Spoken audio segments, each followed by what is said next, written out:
Hello, hello, hello. Welcome to another episode of Not Your Enemy Speak Out Sessions. It's your girl Shannon. I'm here with the one and only Mr. Gerald White. Good Hello. morning, Shannon. How you feeling today? Good. How are you? It's beautiful outside. I'm excited. Yes, really beautiful. Spring is upon us. I'm excited for it. Cheers. So we have another great episode today. We have a very special guest. I haven't seen you in a while, but we were pregnant at the same time. Yes. Um, we have Jocelyn Story. She is a mom, a therapist, a licensed clinical social worker, and a school social worker. And we just felt like it's time to have you on here. Welcome. Thank you for having me. I'm so excited about this. I am too, because we got lots of questions, lots to talk about. We're so happy to have you here. Thank you so much. Thank you guys. So the first question we always ask everybody is, how has the current social climate impacted you? And that could be professionally, personally, however you want to tackle it. So there has definitely been highs and lows. I'll talk about the lows first because I feel like it started with the lows once the pandemic hit last year, and all of the social injustice that was just so visual on TV 24/7, specifically around George Floyd. So when the pandemic first hit, as you stated, I work in a school. So school closed. I was working from home. I had my 2-year-old toddler. I started doing virtual therapy for my clients. And then the George Floyd situation happened. So I found myself glued to the TV, really, honestly, very depressed, angry, sad. I was crying some days, like, I can't believe this is still happening. We're in 2020. Then I wasn't able to go anywhere. My husband actually contracted COVID. He was in the hospital. So it was a lot going on. I struggled with activism, right? So I really wanted to kind of be on the front lines and protest and do all of those things. But I'm like, but what about COVID? And then my husband had gotten sick. He's fine now. But at that point in time, I was just like, I don't want to put myself, I don't want to expose myself to the virus, but I also want to show some form of activism. So I was able to in some different ways. I feel like I found my own forms of activism. So the first way I would identify was through therapy. So I was able to hold space for people who were really experiencing the same things that I was experiencing, and really having a safe haven for them to process everything that was going on. And then I was also asked to speak at a virtual event that was around mental health and the pandemic and different ways people could cope with stress. So I found that as like my way of activism and a way to use my voice to support others. I would say some of the highs would be around just reflecting, kind of on like, what is my purpose? What's the legacy that I want to leave for my daughter, for my family? How do I really want to impact others? Because I feel like I just kind of slowed down once the world shut down, because I wasn't running from here to here, going to the store, going to different events. I was really sedentary. So it was a time to reflect.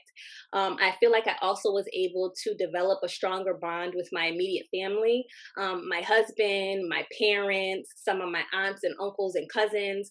We were all really connected virtually. So I think stronger bond within my family was developed as well. Wow. And that's so. Well, I'm loving this to hear the stronger bond was a part of that, because that is definitely a helpful part in moving you along that process of stress. Yeah. How did you deal with the stress? Was it really that bond that helped out? Because sometimes we don't ask therapists, how they deal with stress themselves. Right. Just think that they, just come along and they can help fix our issues and their problems. We never ask, like, how are you doing? And how do you handle stress? So, one way I've always handled stress is through journaling. Since I was about 10 years old, I always had a diary, which then turned into journals as I got older, especially journals that have a lot of prompts in them. I really enjoy that. One, because I can always look back at my own growth, even from weeks back to months back to years back, especially if you save the journals, which I do. So, that was one way. Exercising. So, I know Shannon through boot camp. I used to be a member. I stopped going, but I still do like high intensity interval training through YouTube, different workouts. So that's been helpful. And honestly, I got my own therapist. Mm. It was necessary. And at first, honestly, I was very shy to say that. Right. But how can I promote therapy and then I'm not even taking care of my own mental health? And the ironic thing about the pandemic is that the therapist and the client are really experiencing the same thing. None of us Mhm. have ever gone through a pandemic. We're all in these high stress situations. So I said, you know what? I'm going to take care of my own mental health and I'm going to go to a therapist. And that has been extremely helpful. And I also kind of get to see what it's like to be on the other side of the couch too. So Right. that's helped me major. Wow. Like that's crazy because talking to my therapist, I had a really, I don't want to say it wasn't a negative experience because she kind of broke it down to me. She was like, we just didn't jive. We weren't perfect together. So my second therapist, I was telling her everything I went through, and she was like, some people I think when they start to work with a therapist for the first time, she's like, we're human. She's like, she could have had a bad day. Like you never know from the perspective. She's like, we are human. We are dealing with some of the same things you're doing, but yet we have to sit and listen. And I think sometimes you're unaware because you're like, I'm having a mental breakdown or anxiety, and I'm like really putting you on a pedestal as a therapist of like, okay, you're here to fix my problems, but you all are human. So that kind of, when she said it to me, I'm like, okay. So now I talk about, hey girl, like, I mean, it's just a Mhm, different dynamic because like you said, it's, my therapist is a Black woman. mhm. There's a lot of things Black women going through. So like when I Yeah, check in, it's just like with her, it's different now because I understand it's like, yes, you're my therapist, but you're also like a human being and you have your own stuff. So it's interesting to hear you say that because I don't think a lot of people like think about that. Like y'all people, y'all go through stuff yeah. too. Right. Exactly. And another way I thought about it too is like, let's take doctors, for instance. Let's take an orthopedic surgeon. If he needed a knee replacement, he's not doing it on himself. He's going to go see Right, another doctor. But right, there's the stigma around mental health. So, like I said, I was very shy to say I have my own therapist for a while, but it's like, you know what? I'm free now. I feel okay with telling people I'm a therapist and I have my own therapist because I may be very skilled in helping other people, but sometimes it's hard to do those things on yourself. right, Has that right. helped you with new tricks, not new tricks, but new techniques that you can use or new practices that you can use with your clients? It has. Yep. Because I've learned some other coping skills through my own therapy that I may suggest to a client and say, I've actually tried these things. You should try it too. Give us an example. I'd love to. One thing, let's see. I would say something as simple as guided meditation. Hmm. So it was something that I never really did before. I had tried it here and there, and then I talked about it in therapy. So my therapist suggested it. So I tried some different guided meditations, and the key was to find a voice that I could connect with. Mm, So if you go on YouTube and you just pick some random meditations, honestly, you'll generally hear like it sounds like a white man or a white woman, and I couldn't connect with the voice until I found the specific meditation mixtape by Shella Marie, and she's a Black woman. She's like in the wellness space, and I could really connect with her voice because I'm like, okay, this sounds like somebody that looks like me. She's speaking my language, and I was really able to utilize her guided meditations to really help center me and de-stress. So Thank you now I so tell other people about it. much. Thank you so much for that. Because meditation mixtape was it? Yep, meditation Okay, that mixtape, sounds and you dope. can just Yeah. put that in YouTube. see, that's the thing. So, and I've talked about this on several podcast episodes right now. The meditation for me is what I struggle with the most. And my like me and my therapist talk about this a lot. So the journaling has helped, Mhm. but it's very hard Yeah. for me to quiet my head, my mind. Mhm. It does not want to shut off. So like even taking, so I think that it's very important that you said to find someone you identify, like the voice will identify because I'm listening to some white man telling me to be quiet, like and meditate my mind. Like that's not, Right. and the waters, that doesn't help me. So Mhm. I'll try, but that's a good a start. But like when someone starts to feel anxious or stressed, like what would be the first like your recommendation, the first thing they should do? Mhm. So what's So yeah, the go ahead. first thing I would say would be to stop. Stop and sit down. Take a moment for yourself and then try to recognize your triggers. So, what has brought me to this space right now? Was it something that my significant other said? Is it something that's going on in my job? Does it have to do with my kids? Is it something within my friendships? Try to identify what that thing is. Then you want to figure out how can I move past this feeling, and then how can I identify three priorities that are going to make me feel less stressed? So when I talk about priorities, I'm talking about the to-do list. So a lot of times, because I'm a woman, I'm just going to use women. We feel overwhelmed because we have so many things on our plate. Many of us suffer from the superwoman syndrome. We're trying to be everything to everybody. We got to bring the kids to basketball practice. We got to cook dinner, do laundry, go to work, be the best friend and listen to their problems, maybe take care of our aging parents. Like all these different things can cause stress. So prioritize. What are the three main things I need to do on my to-do list so that I'm feeling less stressed? And then what is something I can do in the moment to really like de-stress myself? And there's something that everybody can do in the moment, and I call it self-care for the senses. So that's when we engage our five senses, and you can do this pretty much anywhere. So we have sight, sound, taste. I'm thinking about it too. Like what? Feel, touch, feel, and hearing. They know the five senses. We can. yes, okay, I know the five senses, right? Sight, I knew sound, I was going to forget the five senses when I said this. But so sound, right? So let's listen to something that's relaxing. So maybe if you're a spiritual person, you listen to some gospel music. Maybe you're into nature sounds, or some kind of calming music. So that would be for your sound. For smell, so if you're at home or maybe you're in your office, if you can light a candle or do like an oil diffuser with your favorite scents to enhance that sense of smell. For taste, have a warm beverage. Maybe make yourself some tea, coffee, hot chocolate, or maybe an ice cold glass of water may be helpful. So really engaging our five senses in the moment can help ground us and kind of move past that stressful situation or just feel a little less stressed. So it's pretty much just bringing yourself down. Like we were saying, like when you're, and I never thought about it in that particular mindset of that you're up here. Mm-hmm. You got to figure out a way to get you. Okay, that's a good way of putting it. Hashtag ground yourself. Yes. Yes. Ground yourself and engage your five senses. Literally. And like, I'm laughing because you talked about the superwoman. Like, that is a thing. You listed all that stuff. I was like, I gotta do that today. And like, you know what I mean? Like, I feel like it's a constant thing for Black women in particular. I don't want to say women. Let me just caveat that. But I'm a Black woman, so I'm speaking for myself, to have the laundry list of things to do and still have goals and dreams and desires and things for yourself that sometimes you feel selfish or you're overwhelmed because you're like, I need to do this, but I really want to do this, or I really want to take a nap. How how do you get or what are some resources, I guess, in that standpoint from like you wanting to do everything, but you really need to take a nap. You really need to lay down. Jared will tell you I need to do that a lot and I don't. Well, funny you say that. And now this is just this week, so this is not something I've been doing for years. I literally have been taking naps, as simple as it sounds. So when I get off of work, so my daughter is in preschool, it's like preschool / daycare. Yeah.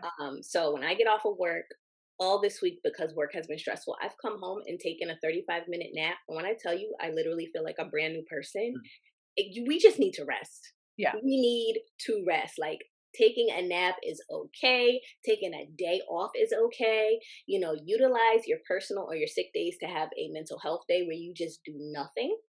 I would also say outsourcing. So I did try a house cleaner for a few weeks. I tried it. I felt like they didn't clean my house as well as I do. So I did stop the service. But I will say the few times they cleaned, I did feel less stress. Like, okay, that's one thing off of my to-do list.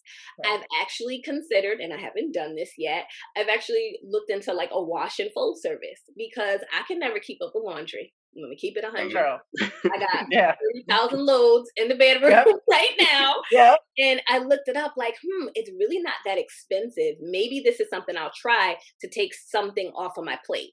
Or if you're in a relationship, you have a significant other, maybe ask them, hey, do you mind doing a couple of loads this week? Outsourcing, asking for help, taking naps. And I also use my schedule. Like I have a planner and I really try to schedule out my day really well, including when I'm going to take a break, the next time I'm going to take a day off, and things of that nature. But scheduling my time and really outsourcing and asking for help have been helpful. Those drop-off services are a game changer. I no longer spend half my Saturday in the laundromat because of it. You do it? Yeah. Yes. I gotta look into this because I walk can't that do laundry. walk these laundry bags to that laundromat real quick because Mhm. no one has time for that. Thank you for sharing those tips because a lot of them we overlook and tend to think that we should be doing all. How do you suggest someone gets over the shame of outsourcing someone to clean their houses or that drop off service because there's a lot of people who feel as though they should just be piling on so much work because they can they should be doing it. So, Mhm. like, what advice would you give someone to be like, you know what, get over that way of thinking? It's tough. I think it's really a change in mindset. So, once again, I'm just speaking for Black women because I'm a Black woman, so I'm going off of my own experience. But I know, kind of in my family and my circle, the women have always done everything, right? So they've always done the cooking, they've always done the cleaning and the taking care of the kids and putting everyone else before them. So it's like something that we pass down from generations. And then I know when I told my mom, I'm gonna get a cleaning service, she was like, "What? You don't need no Mhm. cleaning service." Right. And they also don't take into consideration that being a woman and a mom in 2021 is totally different from being Woo! a woman and a mom in the 80s or the 70s or even the 90s. We have a lot more on our plate, and I feel like there's a lot more influence because of social media. We're comparing ourselves to what this person is doing. So that's where like all that shame and guilt come from. So changing your mindset, not being afraid to do something different than what your mom, your auntie, or your sister has done. Because to be honest, some of my Caucasian friends, it doesn't seem like they have that same mindset. And many of them have people that clean their house or they drop their clothes off somewhere and they outsource without the guilt. But I think that's not passed down in their generations like it is in the African American community. So just don't be afraid to step out of your comfort zone. Don't be afraid of what your family or friends might think of you because you're outsourcing and you're taking things off your plate. Because at the end of the day, you're going to feel better. You're going to feel less stressed and you'll be taking care of yourself in a better way. And at the end of the day, that friends and family are not washing your damn clothes anyway. Exactly. Right, Exactly. right. Oh, you just preached the whole sermon. I'm sorry. So, like, what are I guess some myths or about stress and anxiety? I've heard a major one because someone told me when I was like, "No, I'm having an anxiety attack." They're like, Mhm. "I don't understand why you're so anxious about it." It's like really nothing. It's like if I could control what I was anxious about, don't you think I would? But what are some like myths and misnomers about stress and anxiety? I think the first one is that if my stress or anxiety is not having a huge impact on my life, it's not a big deal. So those like initial symptoms are really like a smoke signal. So lack of sleep, stomach aches, migraines, heart palpitations here and there. Those are kind of like a smoke signal that can lead to a bigger issue if you don't address it in the moment. And those bigger issues can be other health conditions such as like heart disease and high blood pressure. So when we're feeling all of those initial symptoms, it's important that we start either doing some things differently or maybe seeking mental health therapy or maybe talking to our doctor so that we can prevent those other health issues that can come down the line and are more severe. So that would be the first kind of like myth. Another one is like, oh, just do some deep breathing. Deep Mm-hmm. breathing don't work for everybody. It works for some people, but it doesn't work for everyone. So if it doesn't work for you, just stop doing it, please. Stop trying to do it. Yep. There's other coping skills that you can develop or find. Um, Another one in the Black community, especially, is just pray it away. Girl, just pray about it. And Yep. I am a believer. I believe in God, but you can have God. You can also go to therapy. There's nothing wrong with the two intersecting. There are many therapists that are like spiritual therapists, so they will use some biblical and spiritual methods in addition to like clinical ways for people to address their stress and anxiety. Absolutely. Absolutely. Uh, That last one throws me off every single time. It's like, well, yes, I'm praying, but I also need some added stuff. So I'm gonna go to Yeah, therapy too. And right. Jesus will be with me there. He's there with me. All Yep. right. I'm still shocked that that's still considered a healing remedy for it. Like, no, you need a little bit more Yes. Right. help Hmm. than that. How Shannon one time helped me address actual. Remember that time I was on Yeah. I was on the phone with you, and I was having actual anxiety or some Yeah. type of attack, Yeah. and I thought it was gas, and she was like, "No, Jared, I think." Mhm. Yeah. Yeah. Seriously. And that was the first time that I had, something that was diagnosed that I can like, okay, I think I know what's happening here. How do we help our friends diagnose these issues or even cope with them because they're living in their own lives and Mhm. we can only you can't force someone to do anything. You can only offer some assistance. But when you do see a friend in a stressful moment and they may not be as knowledgeable to take handle it themselves, like how do you suggest that we help those friends out? The first thing I would say is really hold space for them and just listen. A lot of times people will go to their friends about a stressful situation and they'll respond with, "Oh, well, it's not that bad. Somebody has it worse than you. You're going to be okay." It's almost like they don't even validate what you're going through. And that really just pissed the other person off. It's not helpful.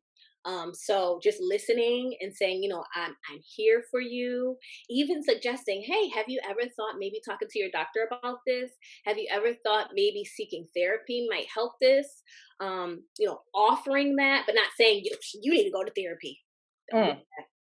Just offer it and hold space, I think really is the best thing. And not saying those negative statements like, well, you got a good life, you got a good job, what you worried about? I hear that a lot from the clients that I work with, that's how their family or their friends respond to them. And that's never helpful. Yes. Yes. Yeah. And also, to piggyback off of that, I think a lot of, and again, I'm generalizing because it's my personal experience, but there's a fear of judgment, or you already have been judged. So say, I do say to a friend, like, I'm really struggling, right? And then next week we get an argument and you throw my trauma, my issues, and then I'm like, oh dang, like, do you think I'm crazy? You know what I mean? When you then start to push that back on somebody, I think the judgment and the harshness of some things can really it makes someone internalize and question themselves even more. That's not helpful. 'Cause Yeah, that's detrimental, and Yeah. that's kind of a red flag in the friendship. If you're Yes, gonna sure is. throw that back at me after like I shared this with you in confidence, then you're probably someone I shouldn't really be dealing with. Mm. It's hard enough for people to admit when there may be kind of sort of a problem because I find sometimes you peep these symptoms, but you're not educated enough to even know yourself. Well, what am I feeling? So, but to even have that courage to even take that first step to talk to anybody is Right. a step in the right direction. So to have it thrown back in you, I know how devastating that can be to somebody because that's not your friend. And Yeah, that's and hurtful. also, people go through their own things and probably need therapy too. So it's like Yeah. the thing of deflecting on your own. See, I've already talked through this in therapy, guys, but can you tell? And yeah, so I just think that the judgment thing is something very, and some people aren't even aware that they're coming across like that. But I think that also could be something that is a big mistake on family and friends to do. Absolutely. Oh, yes. So sorry, I literally digress because I'm reflecting on my growth and whole statement.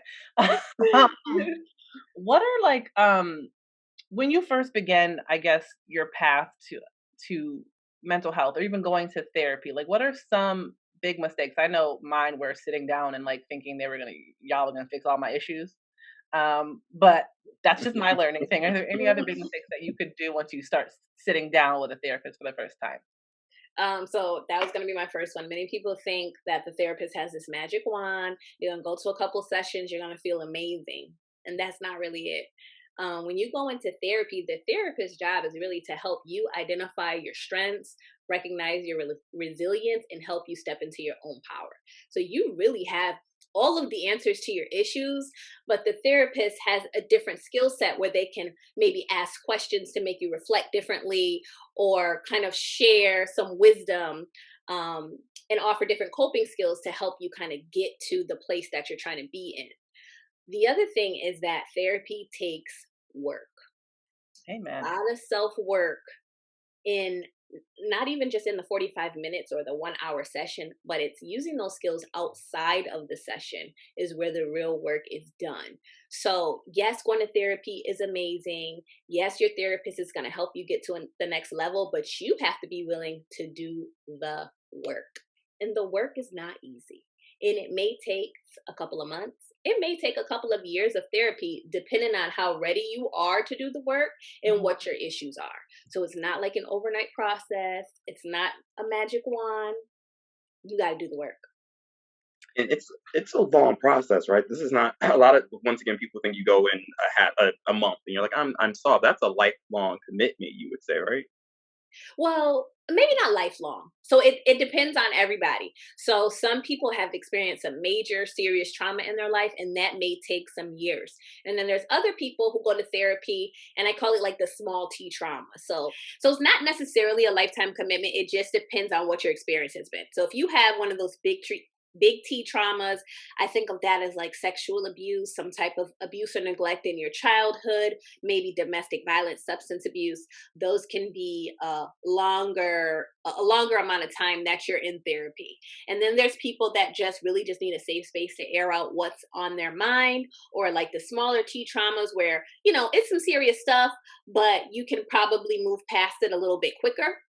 So it really just depends Mm. on the person. Some people are in therapy for 6 months. Some people are in therapy for like 3 to 4 years. It really just depends on the person and what they've experienced.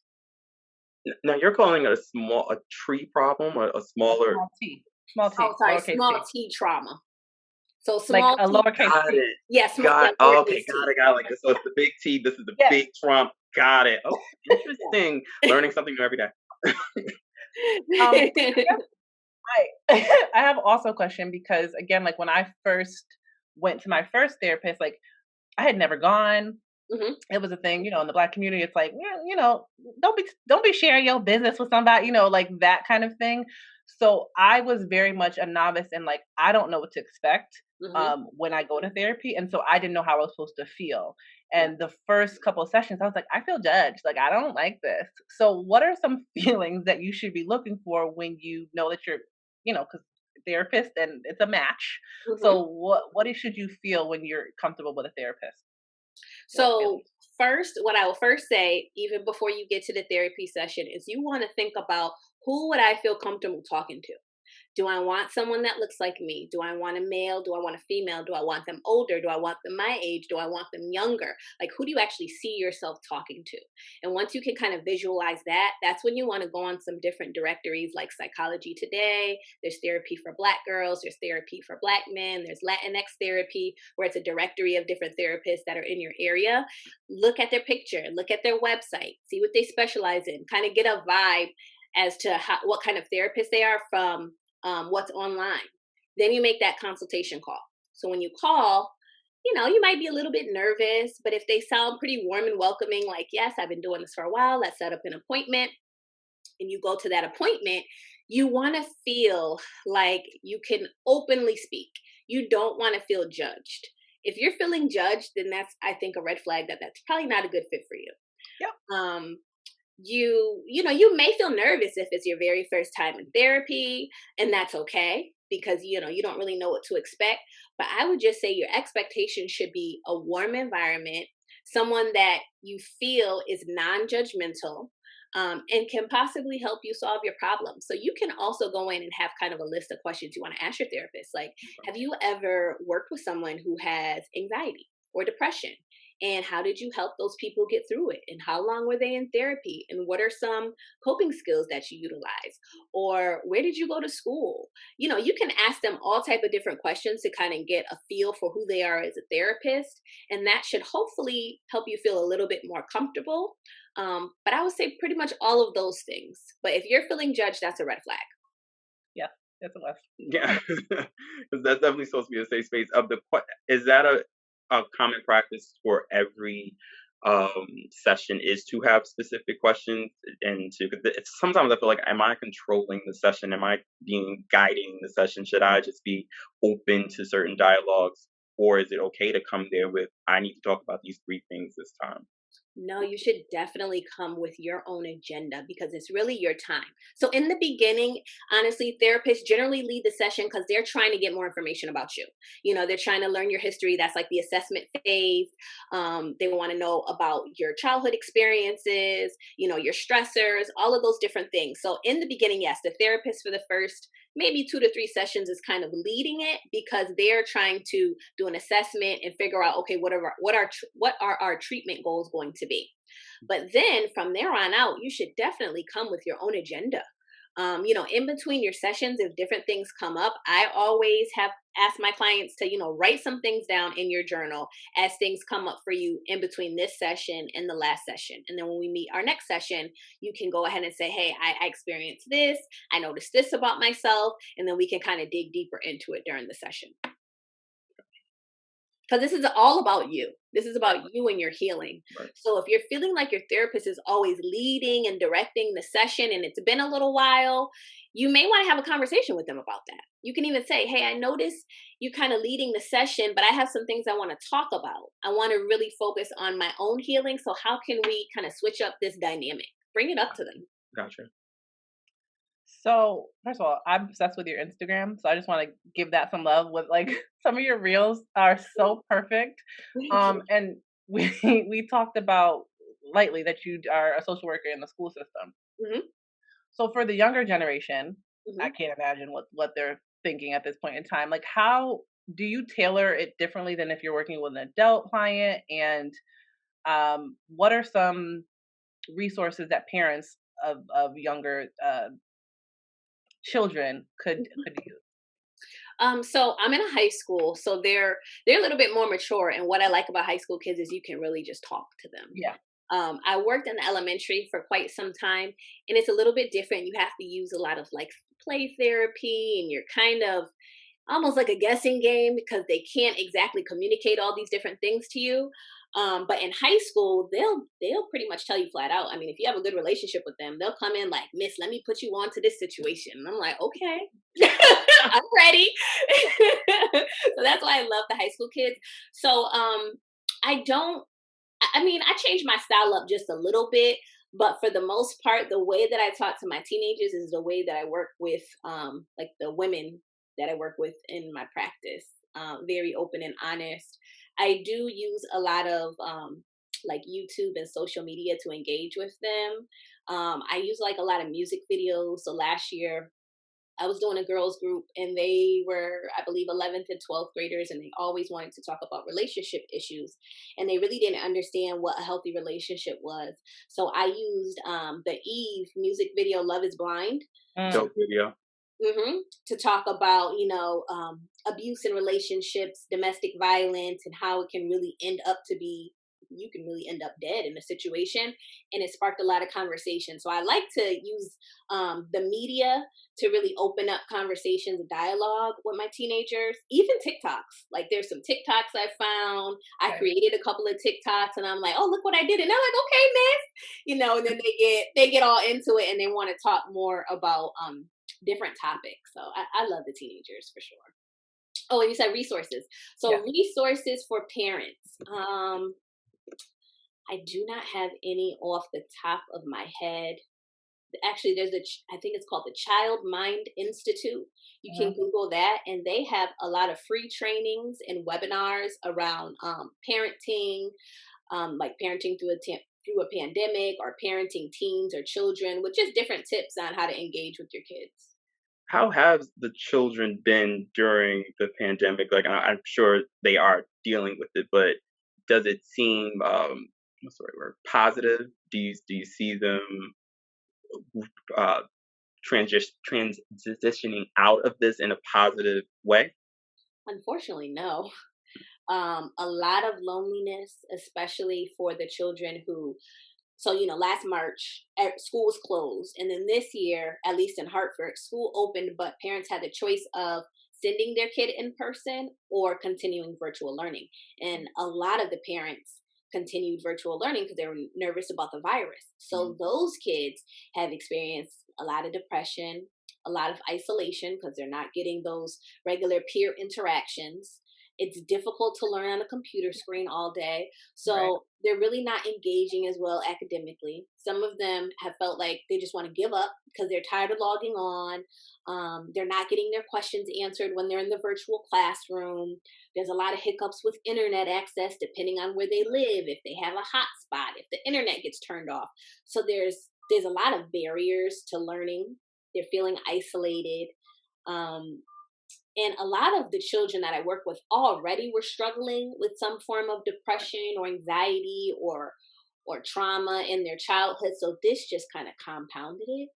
Mm. And then a lot of people lost their jobs. So we have, like, for a lot of my juniors and seniors, they've been out working, trying to help support their family, and then they're not logging on to classes.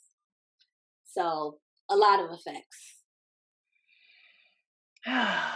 It's a lot. I It's know. so sad. It's really sad how we are not, or the children have been affected by this in so many different ways, and how do we move them forward from here is a really, I feel like it's a debate or a question that hasn't really been answered. Yeah.